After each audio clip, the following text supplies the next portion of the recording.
नमस्कार दोस्तों।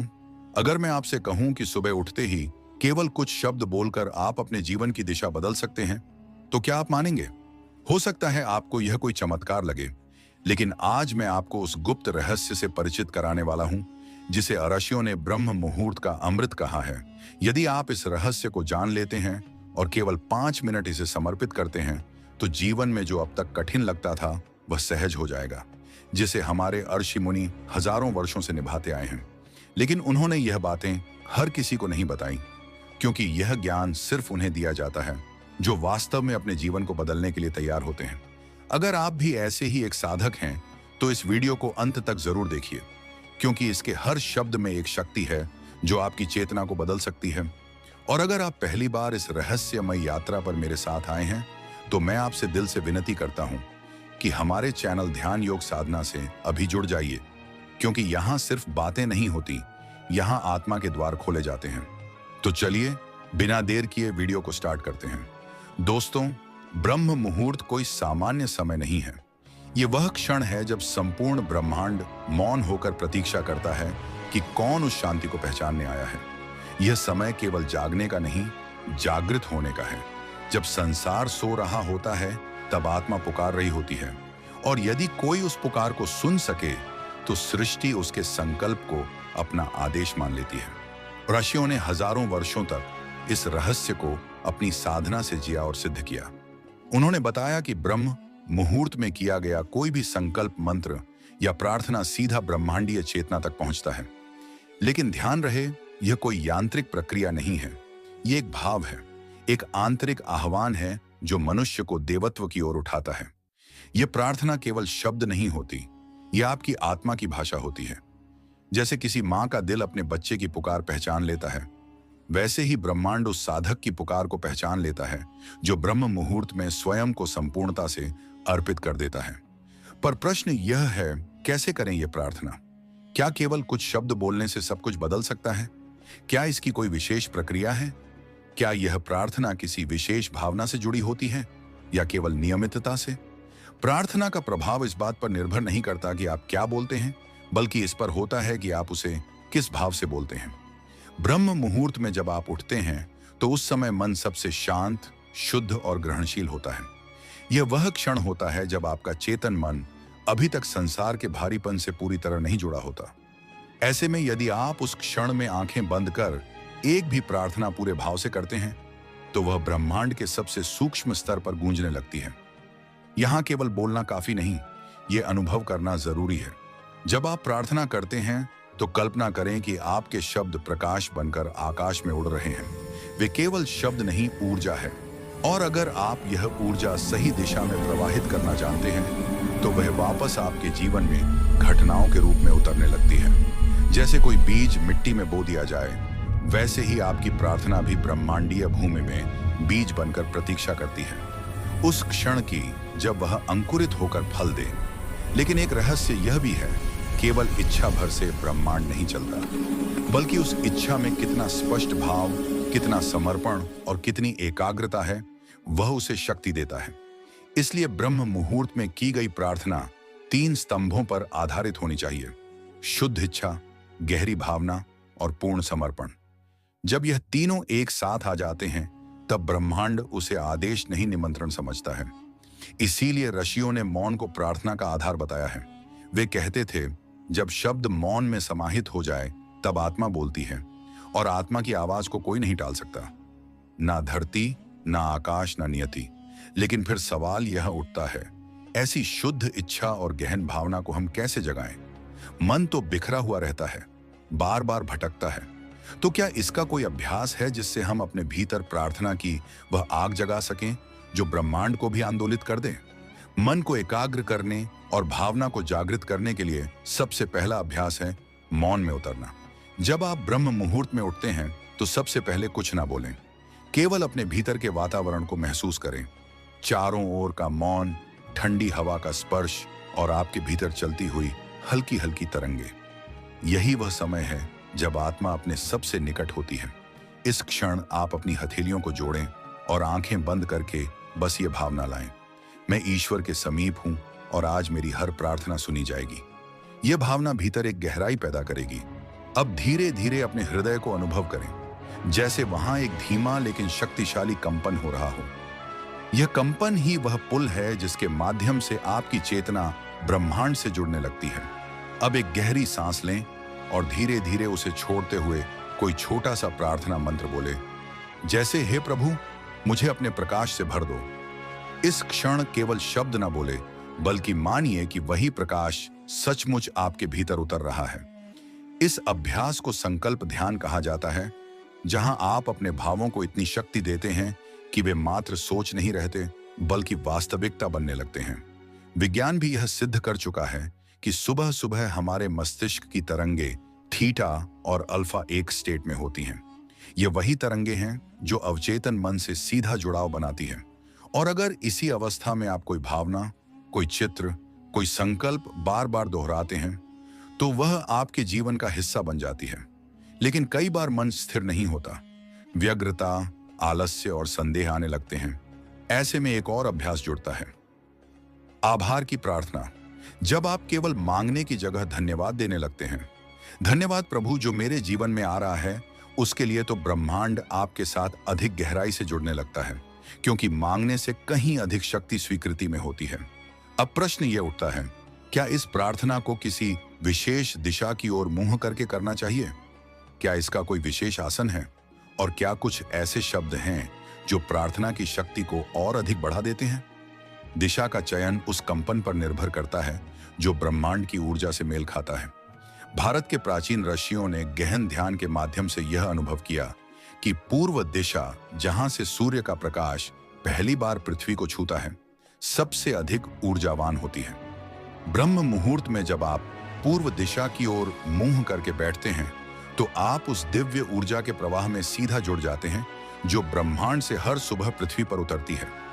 आपका आसन, यानी जिस स्थिति में आप बैठते हैं, वह भी उतना ही महत्वपूर्ण है। पीठ सीधी, आंखें हल्की बंद, दोनों हाथ घुटनों पर या प्रार्थना मुद्रा में हो। यह स्थिति शरीर को स्थिरता देती है और मन को सजग बनाती है। कोशिश करें कि आपका शरीर ना तो बहुत तनाव में हो और ना ही ढीला, बस एक संतुलित स्थिरता हो, जैसे कोई दीपक जिसकी लौ हवा में भी कांपती नहीं। अब बात उन रहस्यमयी शब्दों की जिन्हें आर्षियों ने मंत्र कहा है, लेकिन ध्यान रखें, मंत्र कोई जादू नहीं, ये कंपन है, शब्दों के माध्यम से उत्पन्न की गई ऊर्जा।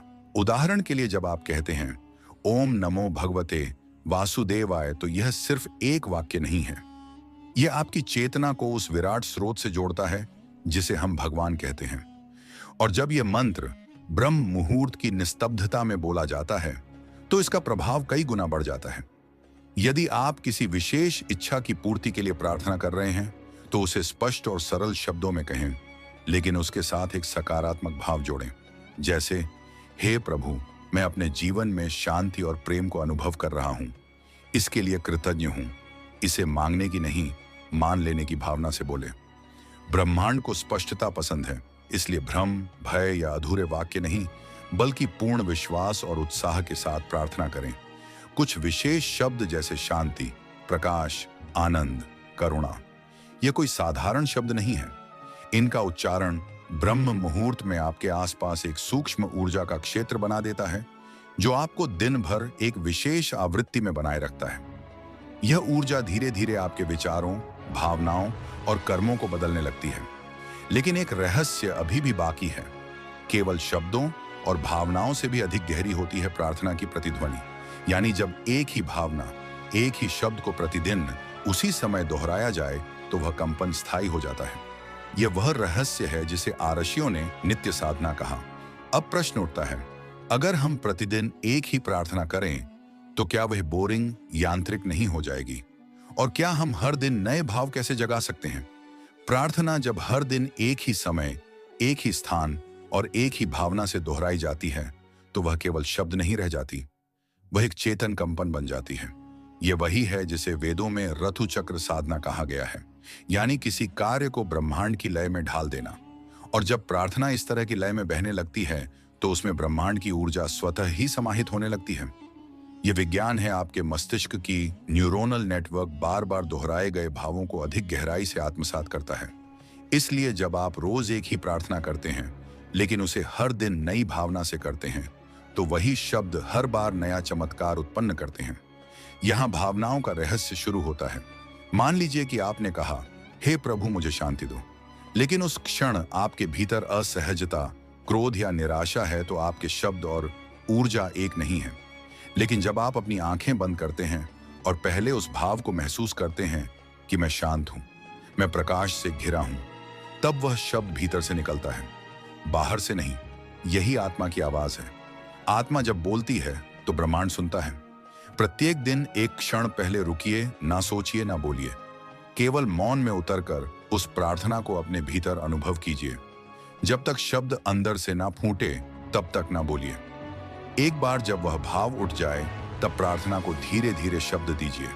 जैसे नदी पहले भीतर बहती है फिर बाहर फूटती है, उसी तरह शब्दों की धारा को भावों की जड़ से फूटने दीजिए। यहाँ एक और गढ़ रहस्य है।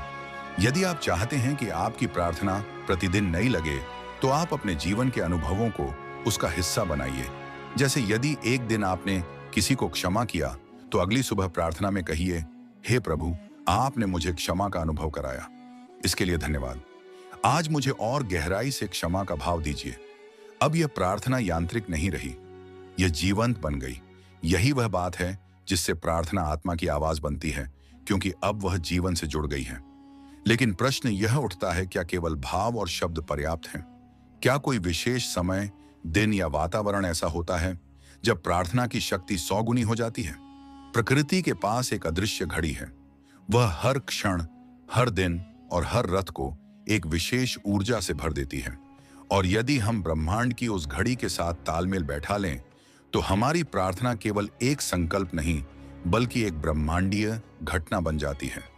यह वही क्षण होते हैं जिन्हें प्राचीन भारतीय परंपरा में मुहूर्त, तिथि और नक्षत्र कहा गया है।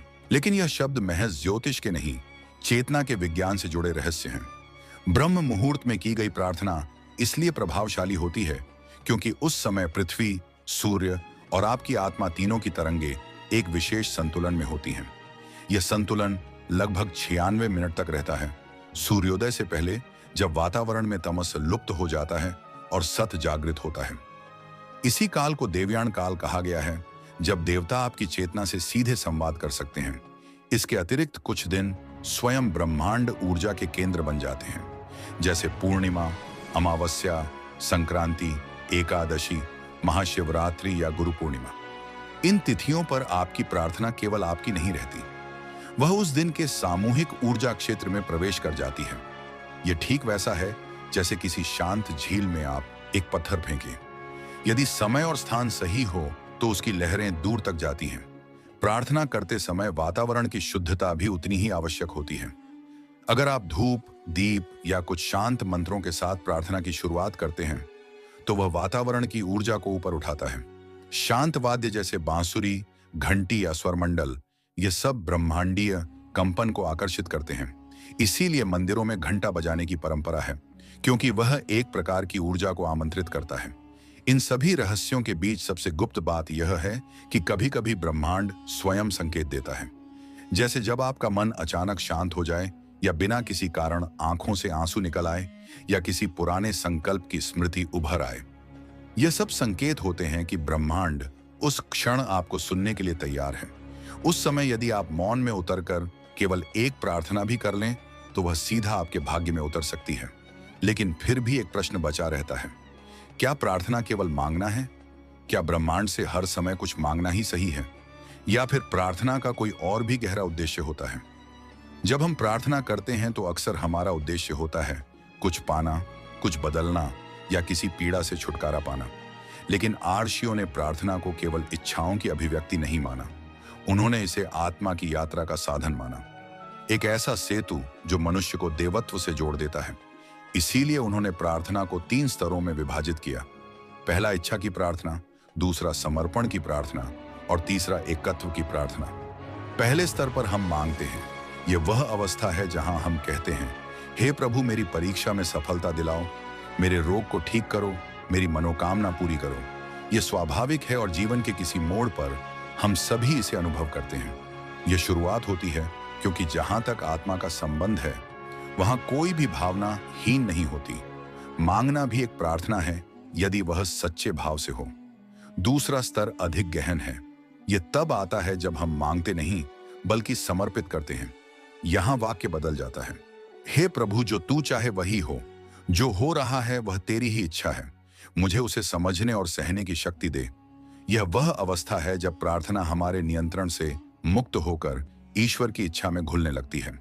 यह ठीक वैसा ही है जैसे कोई नदी समुद्र के सामने बहना बंद कर देती है और खुद को समर्पित कर देती है। तीसरा और अंतिम स्तर सबसे अद्भुत है, जब ना कोई शब्द बचता है ना कोई भाव, केवल मौन शेष रह जाता है। यह वह प्रार्थना है जो बिना बोले होती है और जिसमें मैं और तू का भेद मिट जाता है। यह आत्मा की वह पुकार है जो किसी उद्देश्य से नहीं की जाती, बल्कि वह अपने अस्तित्व की पूर्णता को अनुभव करने के लिए होती है। इसे ही उपनिषदों में निष्ठा की प्रार्थना कहा गया है, जहां साधक स्वयं ब्रह्म बन जाता है। जब कोई व्यक्ति इन तीनों स्तरों को पार करता है तो उसकी प्रार्थना में कंपन नहीं रहता बल्कि प्रकाश होता है। वह अब ब्रह्मांड से कुछ मांगता नहीं, वह स्वयं ब्रह्मांड का एक जीवंत हिस्सा बन जाता है और तब उसकी उपस्थिति ही प्रार्थना बन जाती है। यही कारण है कि रामकृष्ण परमहंस, संत ज्ञानेश्वर या फिर लाहिरी महाशय जैसे आत्मज्ञानी योगियों की मौन उपस्थिति भी लोगों के भीतर ईश्वर के भाव को जगा देती थी। लेकिन एक बात रह जाती है, हम इस तीसरे स्तर तक कैसे पहुंचे? क्या केवल भावना और समर्पण पर्याप्त है या फिर इसके लिए कोई साधना की आवश्यकता भी है? प्रार्थना एक भाव है, लेकिन जब भाव को निरंतर अभ्यास और शुद्धता से जोड़ा जाता है तो वह साधना बन जाती है। यही वह परिवर्तन है जहां एक सामान्य व्यक्ति साधक बनता है। आर्षियों ने बताया है कि सच्ची प्रार्थना तभी फलित होती है जब वह नियमितता, मौन और आत्मा की गहराई से जन्म लेती है। इसके लिए कुछ विशेष साधनाओं को अपनाना आवश्यक है। यह दिखने में सामान्य लग सकती है, पर इनके प्रभाव असाधारण होते हैं। पहली साधना है प्रभात मौन। ब्रह्म मुहूर्त में उठने के बाद कम से कम 20 मिनट तक बिना बोले मौन में बैठना। इस मौन को केवल बाहरी मौन ना समझे, यह भीतर की चंचलता को भी शांत करने का अभ्यास है। जब आप इस मौन में बैठते हैं तो भीतर की हलचलें एक एक करके शांत होने लगती हैं और अंत में केवल एक कंपन शेष रह जाता है, जिसे ही अर्षियों ने ओम का सूक्ष्म नाद कहा। दूसरी साधना है सांसें गिनकर प्रार्थना करना। जैसे ही आप प्रार्थना करने बैठे, सबसे पहले अपनी सांसों को गिनें। गहरी सांस लें, छोड़ें और हर सांस के साथ मन में प्रभु का स्मरण करें। यह साधना मन को एकाग्र करती है और आपकी ऊर्जा को चारों दिशाओं से समेटकर एक केंद्र पर लाती है। जितनी गिनती स्पष्ट होगी उतना ही आपका चित्त स्थिर होगा। तीसरी साधना है दीप प्रार्थना। एक छोटा सा दीपक जलाएं और उसकी लौ को ध्यानपूर्वक देखें। चौथी साधना है संवेदन प्रार्थना। जब आप किसी के लिए प्रार्थना करें तो केवल शब्दों में नहीं बल्कि यह महसूस करते हुए करें कि आप उसके दुख को महसूस कर पा रहे हैं। जैसे किसी मां को अपने बच्चे के दर्द का अनुभव होता है, वैसे ही उस व्यक्ति की पीड़ा को महसूस करें और फिर प्रार्थना करें। यह संवेदना आपकी प्रार्थना को शक्तिशाली बनाती है, क्योंकि वह तब आत्मा की करुणा से उत्पन्न होती है। और पांचवी साधना है नाद योग प्रार्थना। जब आप मंत्रों को बोलते हैं, विशेषकर ओम या सोहम जैसे मंत्र, तो उन्हें केवल उच्चारण ना समझें। उनकी ध्वनि, उनका कंपन और वह स्पंदन जो शरीर के भीतर फैलता है, उसे अनुभव करें। यही ध्वनि धीरे धीरे आपको उस ब्रह्मांडीय ध्वनि से जोड़ती है जहां प्रार्थना और उत्तर एक हो जाते हैं। ये साधनाएं दिखने में सामान्य हैं, पर जब उन्हें निष्ठा और नियमितता से किया जाए तो यह व्यक्ति को साधक और साधक को आत्मा की गहराई में ले जाती है। लेकिन इसके बावजूद कई लोग कहते हैं, मैंने यह सब किया, फिर भी मेरी प्रार्थना का उत्तर नहीं मिला। क्या कारण है? ऐसे में मन निराश हो जाता है और कभी कभी तो ईश्वर के अस्तित्व पर ही संदेह होने लगता है। लेकिन क्या वास्तव में ईश्वर हमारी सुनते नहीं, या फिर हम ही उस संप्रेषण को समझ नहीं पाते? महर्षियों ने बताया है कि प्रार्थना का फल ना मिलने का सबसे बड़ा कारण है चंचल चित्त। जब हम प्रार्थना करते हैं तो हमारी बाहरी जीभ तो कुछ कहती है, पर भीतर का मन दूसरी ही दिशा में दौड़ रहा होता है। यह ठीक वैसा है जैसे कोई दीपक जलाना चाहे, लेकिन चारों ओर से हवा चल रही हो। लौ जलती है पर स्थिर नहीं हो पाती, और ईश्वर वह केवल स्थिर लौ को देखता है, कंपन नहीं। दूसरा कारण है प्रार्थना का उद्देश्य केवल स्वार्थ से प्रेरित होना। यदि हम केवल अपनी कामनाओं की पूर्ति के लिए प्रार्थना करते हैं तो वह प्रार्थना गहरी नहीं हो पाती। आत्मा की प्रार्थना में समर्पण होता है केवल मांग नहीं, जब हम कहते हैं, हे प्रभु, मुझे वह दो जो मेरे लिए श्रेष्ठ है, भले ही मैं अभी ना समझ सकूं, तब हमारी प्रार्थना एक नए स्तर पर पहुंचती है। तीसरा कारण है समय के साथ धैर्य की कमी। ब्रह्मांड के नियम हमारी घड़ी से नहीं चलते। हम तो तुरंत परिणाम चाहते हैं, पर दिव्य योजना दीर्घकालिक होती है। कभी कभी जो फल हमें सालों बाद मिलता है, वह भी हमारी उसी प्रार्थना का उत्तर होता है जिसे हमने बहुत पहले किया था लेकिन भूल गए। चौथा कारण है विपरीत कर्म की बाधा। यदि हम दिन भर में जो कर्म करते हैं वे हमारी प्रार्थना से विपरीत हो, तो वह ऊर्जा टकरा जाती है। जैसे कोई सुबह कहे, हे प्रभु, मुझे शांति दो, और दिन भर विवाद में पड़े, तो वह प्रार्थना भीतर तक नहीं पहुंचती। प्रार्थना को केवल शब्दों से नहीं, कर्मों से भी पुष्ट करना होता है। पांचवा कारण है अविश्वास की सूक्ष्म परछाई। बाहर से हम भले ही कहें कि हमें विश्वास है, लेकिन भीतर एक डर, एक संदेह, क्या सच में मेरी प्रार्थना सुनी जा रही है? यह कंपन हमारी प्रार्थना की दिशा को भटका देता है। ईश्वर भाव देखते हैं, और जब भाव में ही संशय हो तो वह कंपन टूट जाता है। और अंतिम कारण है प्रार्थना के पीछे आत्मा का न जुड़ना। जब तक हम केवल शब्दों और भावनाओं तक सीमित रहते हैं, तब तक वह केवल एक मानसिक क्रिया रहती है। लेकिन जब हृदय, आत्मा और चेतना एक साथ उस प्रार्थना में उतरती है, तभी वह ब्रह्मांड के मूल तक जाती है। अब प्रश्न उठता है, इन बाधाओं को पार कैसे करें? और क्या कोई ऐसी प्राचीन युक्ति है जिससे हम इन छाया बाधाओं को हटा सकें और सीधे ईश्वर से जुड़ सकें? जब एक सामान्य मनुष्य प्रार्थना करता है तो वह ईश्वर से कुछ मांग रहा होता है, लेकिन जब कोई योगी प्रार्थना करता है तो वह मांगता नहीं, जुड़ता है। यही अंतर है एक याचक और एक साधक में, और इसे जुड़ने के लिए ऋषियों ने कुछ अत्यंत गुप्त और प्रभावशाली विधियां विकसित की, जिन्हें हम यौगिक प्रार्थना विधियां कह सकते हैं। पहली विधि है प्राण समर्पण ध्यान। ब्रह्म मुहूर्त में जब आप शांत होकर बैठे तो अपनी आंखें बंद कर लें और 10 बार गहरी सांस लें। हर सांस को लेते समय कल्पना करें कि आप ब्रह्मांड से ऊर्जा ले रहे हैं, और छोड़ते समय यह अनुभव करें कि आप अपने सभी भय, इच्छाएं और संदेह छोड़ रहे हैं। जब आप यह प्रक्रिया करते हैं तो आपका शरीर और मन एक विशेष लय में आ जाते हैं, जिसे अर्षियों ने सत्य संकल्प लय कहा। दूसरी विधि है नाभि केंद्र की प्रार्थना। प्राचीन तंत्र ग्रंथों में बताया गया है कि जब कोई व्यक्ति अपनी प्रार्थना को नाभि के पास स्थित मणिपुर चक्र पर केंद्रित करता है और वहीं से शब्दों को महसूस करता है, तो वह कंपन सीधा ब्रह्मांड की चेतना तक जाता है, क्योंकि यहीं से हमारी इच्छा शक्ति और ऊर्जा का स्रोत सक्रिय होता है। आप प्रार्थना करते समय अपने मन को उस चक्र पर केंद्रित करें। इससे आपकी प्रार्थना केवल शब्द नहीं, ऊर्जा बन जाएगी। तीसरी विधि है त्रिकाल स्मरण प्रार्थना। इसका अर्थ है भूत, वर्तमान और भविष्य, तीनों कालों को एक साथ ध्यान में रखकर प्रार्थना करना। उदाहरण के लिए आप कहें, हे ईश्वर, मैं जानता हूं कि जो कुछ मेरे साथ हुआ वह मेरे कर्मों का फल था। जो हो रहा है वह तुम्हारी कृपा है, और जो होगा वह तुम्हारे संकल्प के अनुसार होगा। जब कोई साधक इस भाव में प्रार्थना करता है तो वह ईश्वर को अपने संपूर्ण काल में आमंत्रित करता है, और तब ईश्वर केवल सुनते नहीं, साथ चलने लगते हैं। चौथी विधि है स्वर यौगिक प्रार्थना, जिसमें आप अपने दाएं और बाएं नासिका छिदों की लय को पहचानते हैं और उसी के अनुसार प्रार्थना करते हैं। यदि बायां स्वर सक्रिय है तो शांतिमय प्रार्थना करें। यदि दायां स्वर चल रहा है तो शक्ति और साहस की प्रार्थना करें। और यदि दोनों एक साथ चल रहे हों, जिसे राशियों ने सुषुम्ना का द्वार खुलना कहा है, तो वह सबसे श्रेष्ठ समय होता है गूथम प्रार्थना के लिए।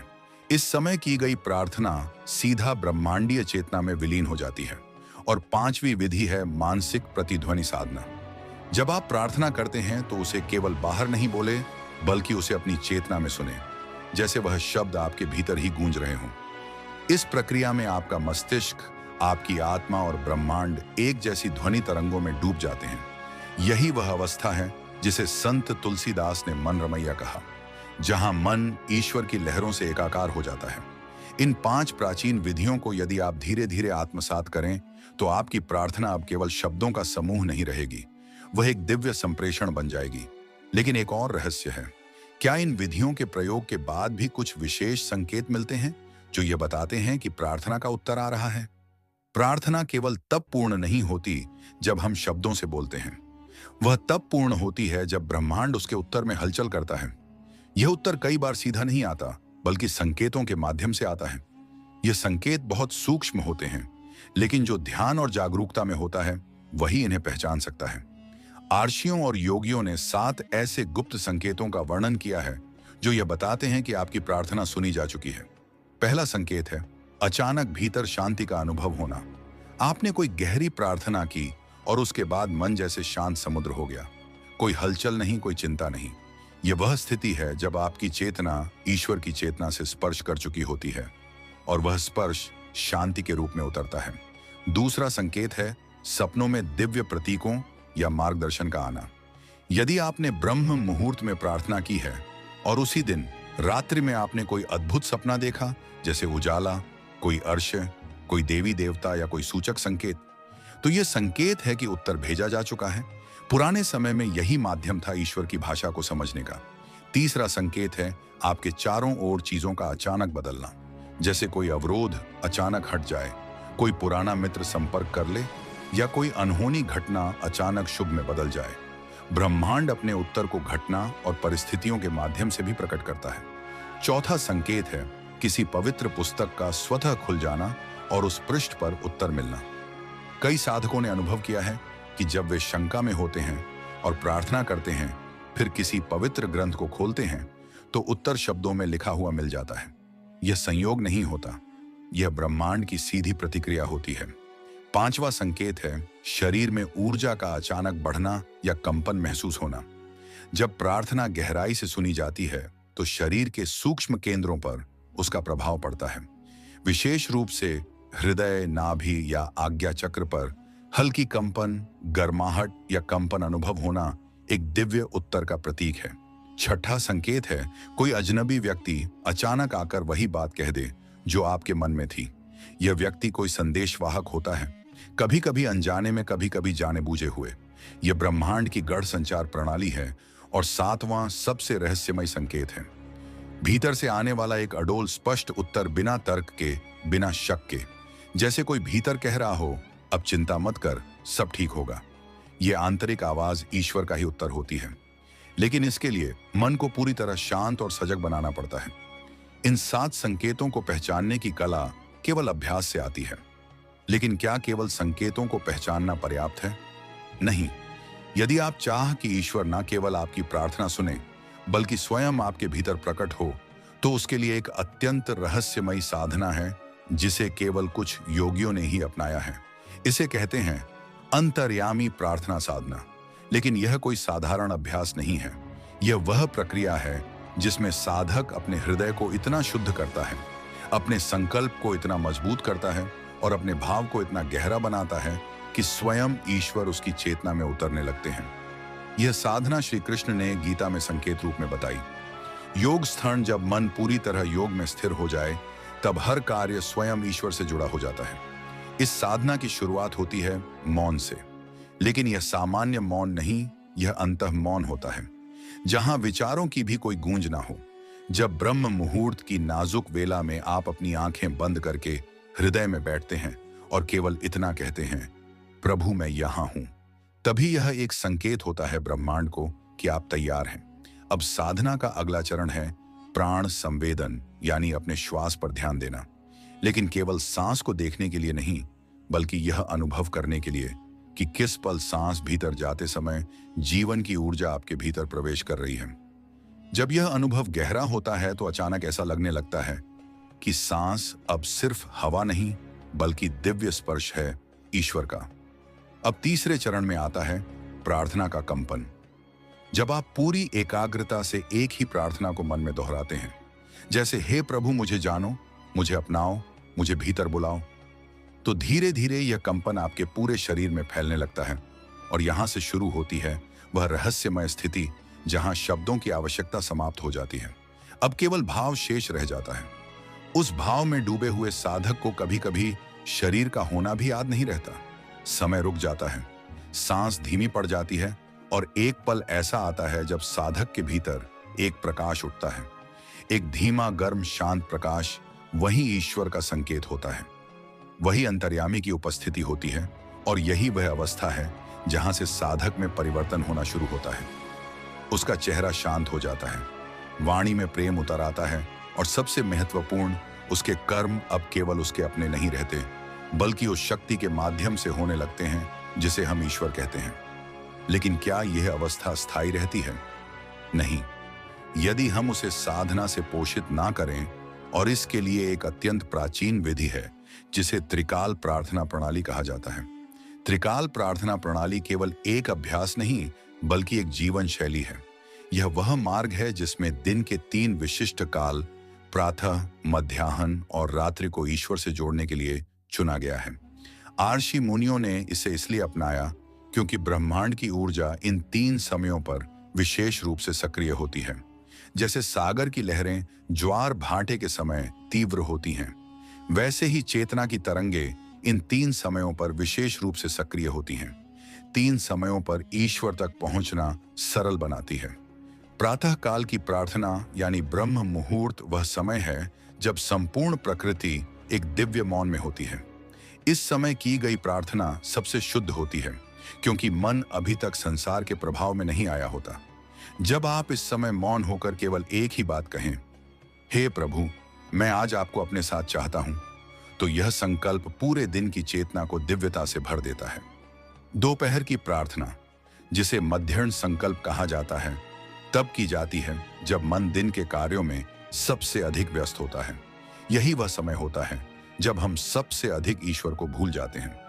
इसीलिए इस काल में केवल 2 मिनट के लिए भी यदि हम अपनी आंखें बंद कर लें और अपने भीतर से एक भाव उठाएं, जो भी कर रहा हूं, आपके लिए कर रहा हूं, तो यह कर्म को साधना में बदल देता है। रात्रि की प्रार्थना, दिन भर की यात्रा का अंतिम चरण, वह क्षण है जब आत्मा वापस अपने शाश्वत घर की ओर लौटने को होती है।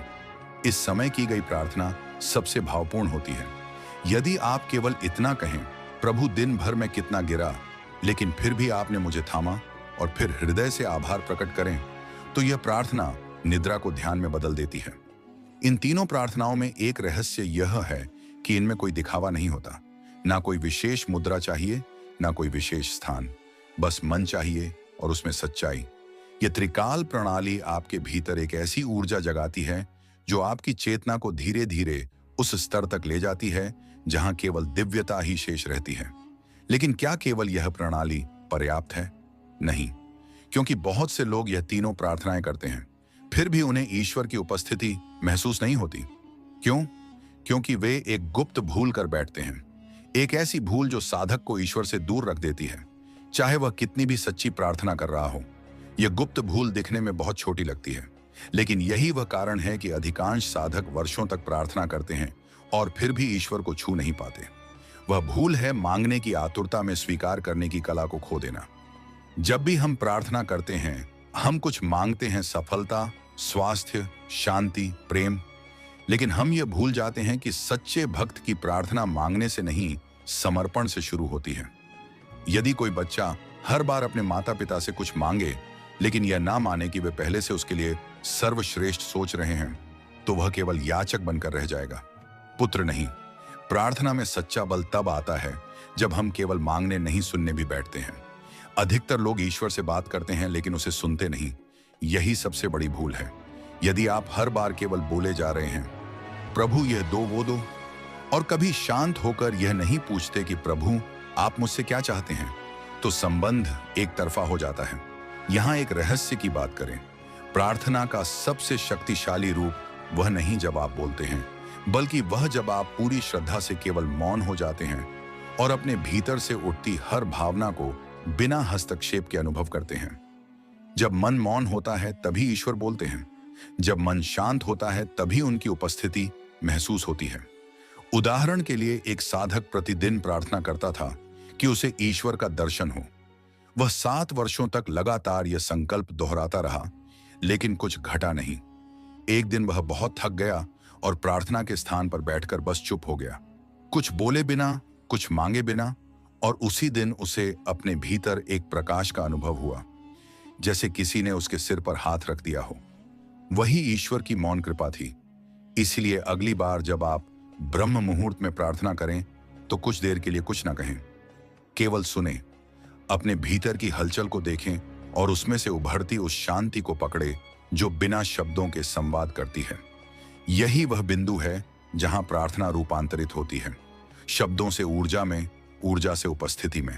लेकिन क्या मौन ही पर्याप्त है? नहीं, क्योंकि यह मौन तब तक काम नहीं करता जब तक उसमें हृदय का भाव ना हो। और यहां आता है प्रार्थना का अगला सबसे शक्तिशाली तत्व, भाव संवेदन। भाव ही वह चुंबकीय शक्ति है जो ईश्वर को हमारी ओर आकर्षित करती है। केवल शब्दों से की गई प्रार्थना उस तीर की तरह होती है जिसमें धनुष की डोरी नहीं खींची गई। वह लक्ष्य तक पहुंच ही नहीं पाता। लेकिन यदि वही शब्द भाव से भरे हो तो वह तीर अपने लक्ष्य को भेद देता है, चाहे शब्द कितने ही साधारण क्यों ना हो। यहां एक उदाहरण लो। दो व्यक्ति हे भगवान कहते हैं। एक आदत में बिना किसी भाव के कहता है और दूसरा अपनी पूरी आत्मा से कहता है, जैसे उसकी सांसें उसी क्षण रुकने वाली हों।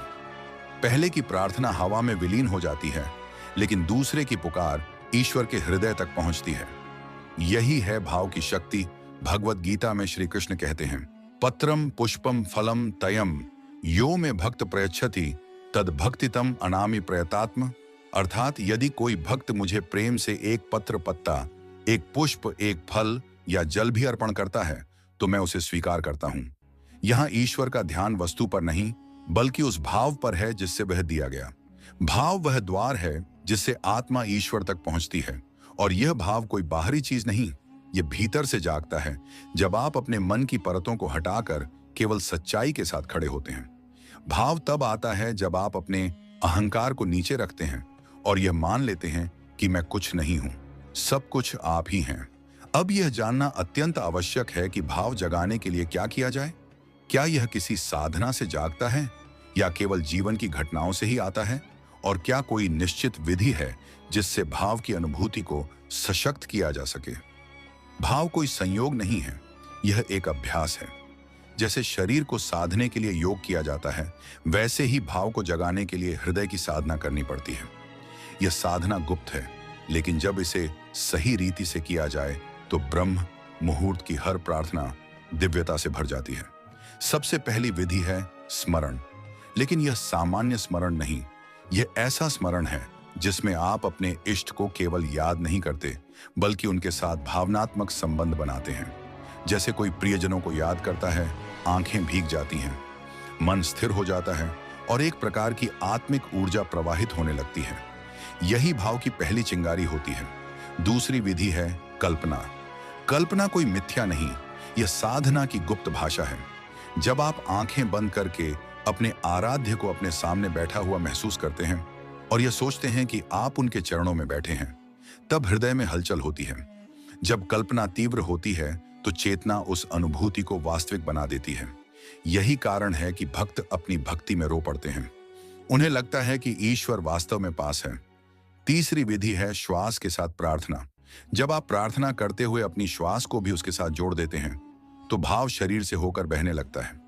उदाहरण के लिए हर गहरी सांस के साथ कहें, प्रभु आप ही सब कुछ हैं, और फिर हर छोड़ती श्वास पर कहें, मैं कुछ भी नहीं हूं। धीरे धीरे यह भावना आपके शरीर में फैलने लगेगी और एक कंपन यानी वाइब्रेशन उत्पन्न करेगा।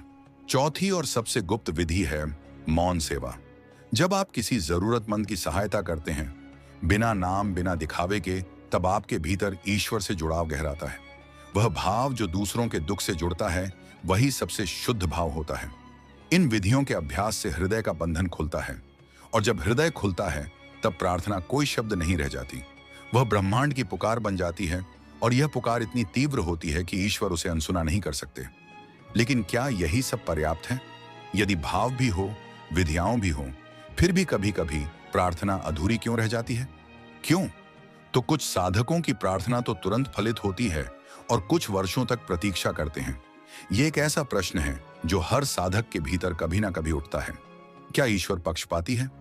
किसी की प्रार्थना झट से सुन लेते हैं और किसी को वर्षों तक चुपचाप प्रतीक्षा करवाते हैं। नहीं, ईश्वर कभी भी पक्षपाती नहीं होते, लेकिन उनका उत्तर हमारे भाव के साथ साथ तैयारी पर भी निर्भर करता है। कल्पना कीजिए, आप बीज बोते हैं और उसी दिन फल की आशा करते हैं। क्या संभव है? बीज को समय चाहिए, सही भूमि चाहिए, उचित जल और प्रकाश चाहिए। वैसे ही जब आप प्रार्थना करते हैं, वह एक बीज होता है। यदि आपके भीतर की भूमि यानी आपका मन साफ नहीं है, अगर उसमें संशय, क्रोध या लालच की परतें जमी हैं, तो वह प्रार्थना का बीज जड़ नहीं पकड़ पाता। अब दूसरी ओर जब कोई व्यक्ति वर्षों से साधना कर रहा होता है, अपने जीवन में ईमानदारी, सेवा और प्रेम के मूल्यों को जी रहा होता है, तो उसका हृदय पहले से तैयार होता है। उसकी हर प्रार्थना उस उर्वर भूमि में बोई जाती है जहां फल जल्दी आते हैं। इसलिए बाहरी दृष्टि से देखने पर लगता है कि उसकी प्रार्थना तुरंत सुन ली गई, पर भीतर की तैयारी वर्षों से चल रही होती है।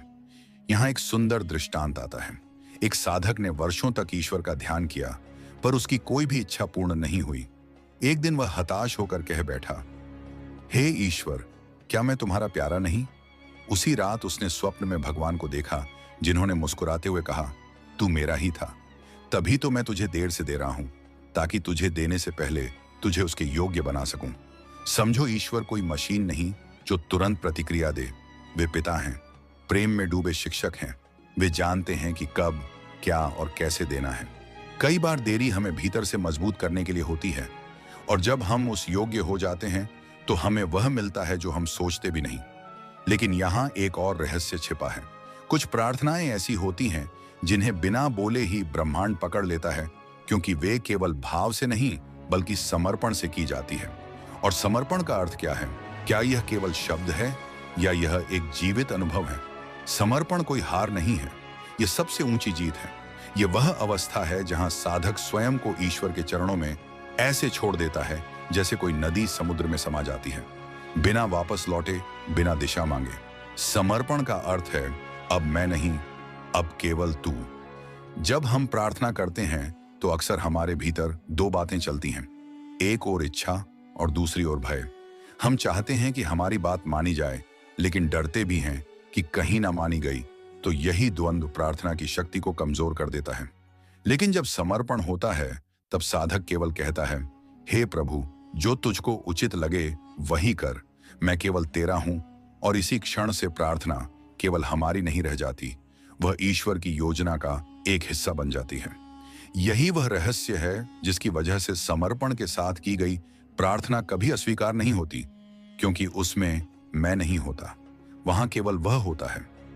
एक बार एक भक्त को गंगा किनारे बैठकर अपनी समस्याओं पर चिंता करते देखा गया। एक संत पास आए और बोले, क्या तुमने प्रार्थना की? वह बोला, हाँ, लेकिन उत्तर नहीं मिला।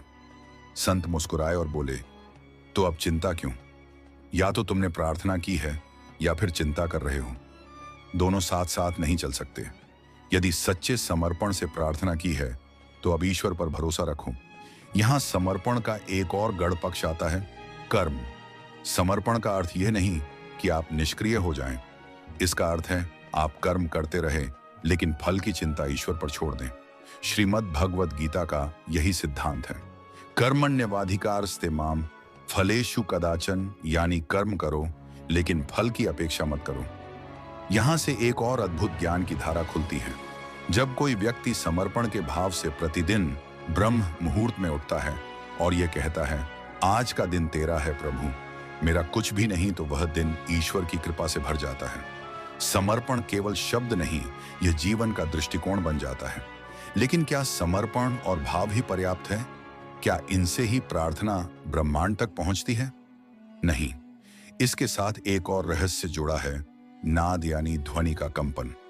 कुछ विशेष ध्वनियां हों, शब्द, मंत्र जैसे ओम, गायत्री, महामृत्युंजय, जब ब्रह्म मुहूर्त में बोले जाए तो वे प्रार्थना की शक्ति को कई गुना बढ़ा देते हैं। ब्रह्मांड केवल मौन नहीं है, यह अनहद नाद से भरा हुआ है। प्राचीन ऋषियों ने इसे शब्द ब्रह्म कहा है, यानी शब्द ही ब्रह्म है, ध्वनि ही सृष्टि का आधार है। जब आप ब्रह्म मुहूर्त में किसी मंत्र का उच्चारण करते हैं तो आप केवल शब्द नहीं बोल रहे होते, आप ब्रह्मांडीय ऊर्जा को जगाते हैं, उसे दिशा दे रहे होते हैं। गायत्री मंत्र इसका श्रेष्ठ उदाहरण है। जब इसे प्रातःकालीन बेला में शांत, स्पष्ट और श्रद्धा से जपा जाता है तो इसका कंपन हमारे शरीर की ऊर्जा प्रणाली यानी नाड़ियों और चक्रों को सक्रिय करता है। यह एक वैज्ञानिक प्रक्रिया है। उच्चारण की ध्वनि लय और उसका कंपन मस्तिष्क की तरंगों को स्थिर करता है और उसे ब्रह्मांडीय चेतना के साथ जोड़ता है। ध्वनि का प्रभाव केवल बाहर नहीं, भीतर भी होता है। जब आप ओम का उच्चारण करते हैं तो आपकी रीढ़ की हड्डी से लेकर मस्तिष्क तक एक हल्का कंपन फैलता है, जो ध्यान की अवस्था को सहज बनाता है। यह कंपन आपको ईश्वर की उपस्थिति का अनुभव कराता है। भले ही आंखें बंद हों, पर हृदय खुलने लगता है। यही कारण है कि सभी धर्मों में ध्वनि या मंत्रों का उपयोग होता है। चाहे वह ओम नमः शिवाय हो, अल्लाहू अकबर, अवरिया या अमित, हर एक में एक विशेष तरंग छिपी है जो आत्मा को ऊपर उठाने का कार्य करती है। लेकिन मंत्र तभी प्रभावी होते हैं जब उनके साथ भाव, ध्यान और एकाग्रता जुड़ी हो। केवल यंत्रवत जपना आपको उस ऊर्जा से नहीं जोड़ सकता। यही कारण है कि ब्रह्म मुहूर्त में मंत्र उच्चारण को विशेष रूप से प्रभावशाली माना गया है, क्योंकि उस समय वातावरण शांत होता है, मानसिक तरंगें स्थिर होती हैं और ब्रह्मांड स्वयं आपको सुनने को तैयार रहता है। यह समय वह होता है जब पृथ्वी, सूर्य और आकाश के बीच कंपन इतने सम होते हैं कि आपकी साधना सीधे उस सूक्ष्म क्षेत्र में प्रवेश करती है जहां ब्रह्मांडीय ऊर्जा सक्रिय होती है। लेकिन अब प्रश्न यह उठता है, क्या केवल मंत्र ही पर्याप्त है या इनके साथ कोई विशेष मानसिक अवस्था भी आवश्यक है? ध्यान वह पुल है जो हमें शब्द से परे ले जाता है, उस मौन तक जहां प्रार्थना की आत्मा जीवित होती है। जब आप प्रार्थना करते हैं तो वह एक संवाद है, लेकिन जब आप ध्यान में उतरते हैं तो वह संवाद मौन हो जाता है और केवल अनुभव शेष रह जाता है। यही अनुभव वह जगह है जहां ईश्वर की उपस्थिति सबसे अधिक गहन रूप में महसूस होती है। ब्रह्म मुहूर्त का समय केवल मंत्रों और शब्दों का नहीं, ध्यान की सबसे उपयुक्त अवस्था का समय है, क्योंकि यह वह घड़ी होती है जब प्रकृति स्वयं ध्यान में होती है। पक्षी अभी जागे नहीं, हवा स्थिर और मन शांत। यह समय आपको ब्रह्मांड से जोड़ने का सर्वोत्तम अवसर है। ध्यान में प्रवेश करने का सबसे सरल तरीका है सांस। जब आप अपनी सांसों को गिनते हैं, उन्हें महसूस करते हैं, तो आप धीरे धीरे अपने शरीर, विचार और इच्छाओं से दूर हटते हैं। और जब आप इस मौन में उतरते हैं, तब प्रार्थना स्वयं आपकी चेतना बन जाती है। अब आप प्रार्थना नहीं कर रहे होते, आप स्वयं प्रार्थना बन जाते हैं। आर्षि मुनियों ने इसे ध्यान योग कहा है, जहां मन, प्राण और आत्मा एक ही बिंदु पर टिक जाते हैं। ध्यान केवल आंखें बंद करने का नाम नहीं है, यह अपनी ऊर्जा को भीतर समेटने और उस केंद्र पर स्थित होने का नाम है जहां केवल आप और ईश्वर होते हैं।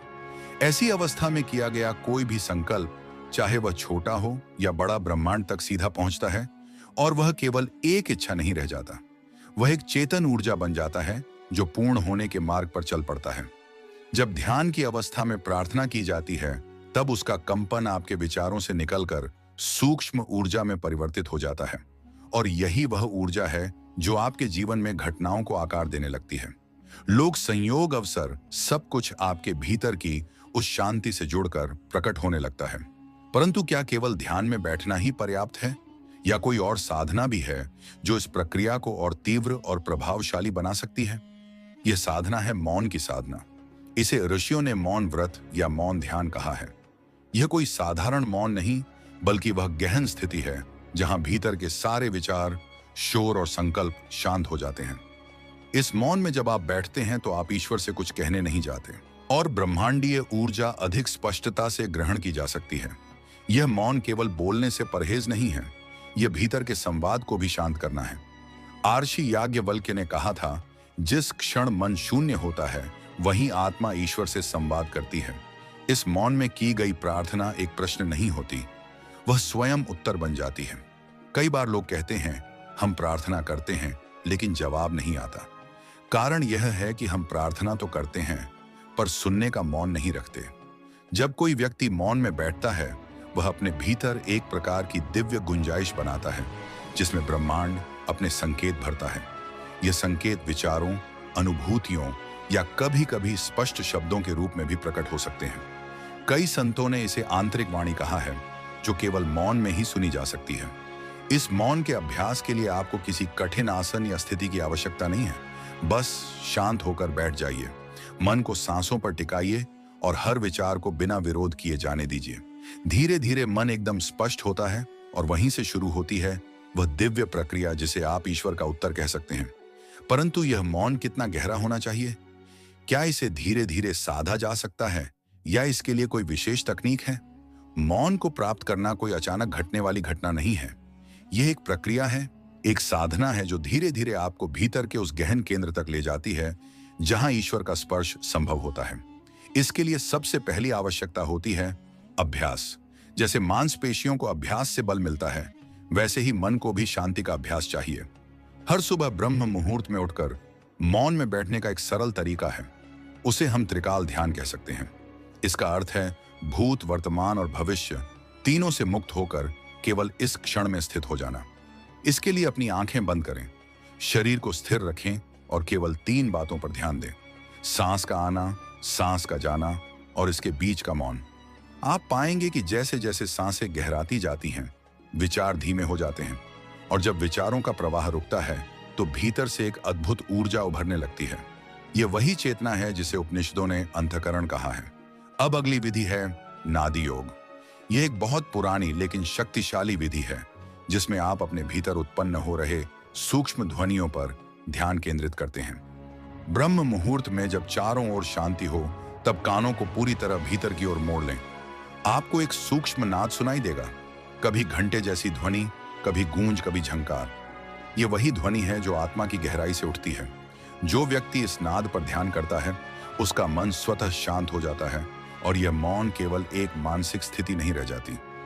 यह एक दिव्य द्वार बन जाता है जिससे होकर ईश्वर की ऊर्जा आपके भीतर प्रवेश करती है और जब यह मौन स्थिर हो जाता है तो उसके भीतर होने वाले अनुभव अद्वितीय होते हैं।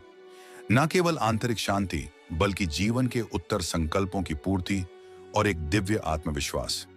यही वह स्थान है जहां प्रार्थना केवल इच्छा नहीं रह जाती, वह आकाश में बोए गए बीज की तरह फल देने लगती है। अब प्रश्न उठता है, क्या इस मौन में केवल बैठना ही पर्याप्त है या इसे और गहरा बनाने के लिए कुछ विशेष भाव भी आवश्यक होते हैं? मौन में बैठना एक बाहरी प्रक्रिया है, परंतु भीतर जो चल रहा होता है वही साधना का असली आधार बनता है। यह भीतर के भाव भावना ही होती है जो ईश्वर तक हमारी प्रार्थना को पहुंचाती है। जैसे एक दीपक बिना तेल के नहीं जलता, वैसे ही मौन बिना सही भावना के निष्प्रभ हो जाता है। इन आंतरिक भावों में सबसे पहला है समर्पण। जब आप ब्रह्म मुहूर्त में मौन में बैठे तो अपने भीतर यह भाव रखें कि हे प्रभु, मैं कुछ मांगने नहीं, केवल जुड़ने आया हूं।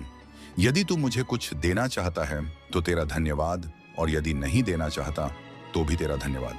यह भाव प्रार्थना को इतनी शक्ति देता है कि वह ब्रह्मांडीय शक्ति को आकर्षित कर लेता है। दूसरा भाव है श्रद्धा। परमहंस योगानंद कहते हैं, श्रद्धा वह चाबी है जिससे दिव्य तिजोरी खुलती है। प्रार्थना करते समय भीतर यह अटूट विश्वास होना चाहिए कि जो कुछ मैं मांग रहा हूं वह मुझे अवश्य मिलेगा।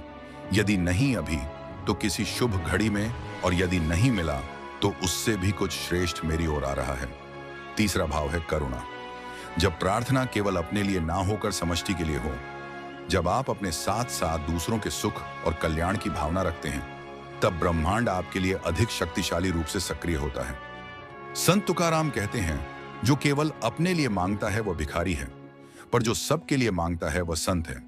इन भावों के साथ जब आप मौन में बैठते हैं तो आपकी ऊर्जा का स्तर स्वतः ऊंचा हो जाता है और यही ऊर्जावान स्थिति ईश्वर को आपकी प्रार्थना की ओर खींच लाती है। यह प्रार्थना फिर केवल शब्द नहीं रह जाती, वह एक जीवन तरंग बन जाती है जो समय, दूरी और बाधाओं को पार कर ईश्वर तक पहुंचती है। लेकिन क्या इन भावों को केवल सुबह के समय महसूस किया जाना चाहिए? क्या दिन भर भी इन्हें बनाए रखा जा सकता है? ब्रह्म मुहूर्त में की गई साधना और प्रार्थना केवल कुछ क्षणों का अनुभव नहीं होनी चाहिए। वह तो एक बीज है जिसे पूरे दिन की गतिविधियों में सींचा जाना चाहिए ताकि वह जीवन रूपी वृक्ष को ईश्वरीय फल दे सके। इसके लिए हमें समझना होगा कि प्रार्थना केवल बोलने से नहीं, जीने से सिद्ध होती है। जब आप सुबह मौन में बैठते हैं, समर्पण और श्रद्धा से भरे होते हैं, तो उसी भावना को अपने भीतर एक लौ की तरह जलता रहने दें। दिन की शुरुआत एक संकल्प से करें। आज का हर कार्य, हर वाणी, हर विचार उसी मौन की संतुलित छाया में होगा जो मैंने ब्रह्म मुहूर्त में अनुभव किया। इसका एक तरीका यह है कि दिन में कुछ क्षणों के लिए, चाहे वह भोजन के पहले हो, कार्य के बीच में हो या सोने से पहले, अपनी आंखें बंद कर उस प्रातःकालीन ऊर्जा को याद करें। केवल 30 सेकंड का मौन भी उस दिव्यता को फिर से जीवित कर सकता है। दूसरा तरीका है अपने कर्मों को प्रार्थना बना देना। जब आप किसी की मदद करते हैं, जब आप प्रेम पूर्वक बात करते हैं, जब आप बिना कारण मुस्कुराते हैं, तब आप उस मौन को कर्म में बदल रहे होते हैं। गीता में श्री कृष्ण कहते हैं, योग कर्म सुकौशलम।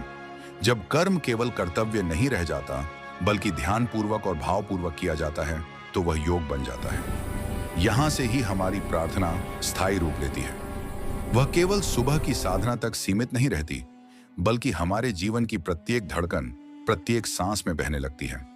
यह जीवन की वह अवस्था होती है जहां व्यक्ति भीतर से इतना स्थिर हो जाता है कि उसे कुछ मांगने की आवश्यकता ही नहीं रह जाती और फिर भी सब कुछ मिलने लगता है। अब अगला प्रश्न आता है, क्या इस ब्रह्म मुहूर्त की साधना से केवल मानसिक और आध्यात्मिक लाभ ही होते हैं, या इसका प्रभाव भौतिक जीवन और संबंधों पर भी पड़ता है? ब्रह्म मुहूर्त में किया गया आत्मसंपर्क केवल व्यक्तिगत शांति तक सीमित नहीं रहता, वह धीरे धीरे आपके संपूर्ण जीवन में झलकने लगता है। जब आप मौन होकर प्रभु से जुड़ते हैं तो आपकी चेतना एक ऐसे प्रकाश से भर जाती है जो हर संबंध में उजाला फैलाने लगती है। परिवार में जहां पहले छोटी छोटी बातों पर कला होता था, वहां अब आप मौन में रहकर उत्तर देना सीखते हैं। आपके भीतर एक ठहराव आ जाता है जिससे दूसरे भी शांति की ओर आकृष्ट होते हैं। यदि आपके जीवन में संबंधों में दूरी है, प्रेम में दरार है या समझ की कमी है, तो ब्रह्म मुहूर्त में की गई एक सच्ची प्रार्थना इन सबको धीरे धीरे पिघलाने लगती है, क्योंकि तब आप केवल दूसरों को नहीं बदलना चाहते, आप स्वयं को ईश्वर के सामने समर्पित करते हैं। और जब कोई स्वयं को बदलता है तो उसका असर पूरे परिवेश पर होता है। कार्य क्षेत्र में भी इसका प्रभाव गहराई से दिखता है। आप निर्णयों में अधिक शांत और स्पष्ट होते हैं। सहकर्मी आपके व्यवहार से प्रभावित होते हैं, क्योंकि उसमें अभिमान नहीं, करुणा होती है। जो लोग पहले आलोचना करते थे, वही लोग अब मार्गदर्शन मांगते हैं, क्योंकि आप में अब वह कंपन है जो केवल ध्यान और प्रार्थना से उत्पन्न होता है। लेकिन यह ऊर्जा तब तक बनी रहेगी जब तक आप इस अभ्यास को केवल एक विधि नहीं, बल्कि जीवन शैली बनाकर अपनाएंगे। और यहीं से वह बात आती है जो मैं आपसे अंत में कहना चाहता हूं। यह यात्रा अब भी समाप्त नहीं हुई है। यह तो बस एक द्वार है, आपके भीतर छिपी दिव्यता को अनुभव करने की शुरुआत। यदि आप चाहते हैं कि यह ऊर्जा कभी ना रुके, अगर आप हर दिन कुछ नया सीखना चाहते हैं, अगर आप चाहते हैं कि हर सुबह आपको कोई जेंटली याद दिलाए कि आप कौन हैं और क्या बन सकते हैं, तो मैं आपसे विनम्र निवेदन करता हूं कि आप हमारे इस चैनल रियल भक्ति मार्ग से जुड़ जाएं। यह केवल एक यूट्यूब चैनल नहीं है, यह एक साधना का संघ है, एक परिवार है जो आपके साथ उसी दिव्यता की ओर चलना चाहता है। इस रियल भक्ति मार्ग चैनल को सब्सक्राइब कर लीजिए, बेल आइकन दबाइए, ताकि जब भी कोई नई साधना, प्रार्थना या ध्यान की विधि आए, आपको सबसे पहले उसका संदेश मिले। हम हर दिन, हर सप्ताह आपको ऐसी ज्ञान, ध्यान और अनुभवों की श्रृंखला देंगे जो आपके भीतर के चमत्कार को जागृत कर सकती है। इस वीडियो को लास्ट तक देखने के लिए आपका बहुत बहुत धन्यवाद। जय गुरुदेव।